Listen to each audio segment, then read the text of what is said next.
D چوک اسلام آباد کے red zone میں کل پاکستان تحریک انصاف کے ہزاروں کارکن بڑے پرجوش تھے۔ اسلام آباد میں داخل ہونے کے بعد وہ یہ سوچ رہے تھے کہ شاید حکومت ان کے مطالبات تسلیم کرنے کو تیار ہے اور عمران خان جلد ہی رہا ہو جائیں گے، لیکن ایسا نہیں ہوا۔ پھر اچانک رات 11 بجے پولیس اور رینجر نے مظاہرین کے خلاف آپریشن شروع کیا تو سب سے پہلے اسٹریٹ لائٹ بند کروائی گئیں، پھر ارد گرد کی مارکیٹوں کو بند کروایا گیا اور اس کے بعد شیلنگ کی گئی۔ شیلنگ اتنی زیادہ کی گئی کہ اس کے اثرات ابھی تک محسوس کیے جا رہے ہیں۔ یہ آپریشن 1.5 سے 2 گھنٹے جاری رہا۔ اس دوران پولیس اور رینجر نے مل کر یہ سارا علاقہ خالی کروا لیا۔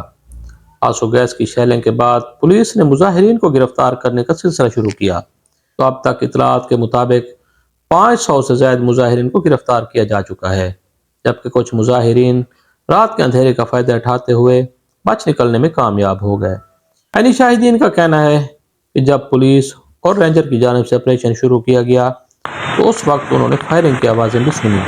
جب آپریشن شروع ہوا تو اس دوران جو ریڈ زون میں کنٹینر اور مظاہرین جو اپنے ساتھ گاڑیاں لے کر آئے تھے ان کو کافی نقصان پہنچایا گیا اور خاص طور پر اس کنٹینر کو نظر آتش کیا گیا جس پر وزیر اعلیٰ علی امین گنڈاپور اور عمران خان کی اہلیہ بشرا بی بی سوار تھیں، جبکہ حکومت کا دعویٰ ہے کہ مظاہرین نے اس کنٹینر کو بھی آگ لگائی ہے اور دیگر گاڑیوں کو بھی نقصان پہنچایا ہے، جبکہ پی ٹی آئی کی قیادت اس کی تردید کرتی ہے۔ ان کا یہ کہنا ہے کہ نہ صرف گاڑیوں کو نقصان پہنچایا گیا بلکہ کچھ ہلاکتیں بھی ہوئی ہیں۔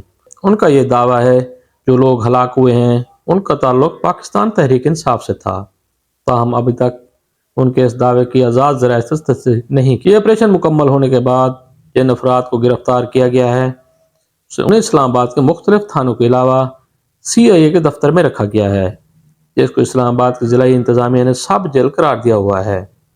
یہ آپریشن مکمل ہونے کے بعد اسلام آباد میں تجارتی سرگرمیاں بحال ہونا شروع ہو گئی ہیں، جبکہ اسلام آباد کے تعلیمی ادارے کھول دیے جائیں گے۔ اس کے ساتھ ساتھ موٹر ویز اور دیگر شاہراہیں جو بند کی گئی تھیں دوبارہ کھلنی شروع ہو گئی ہیں۔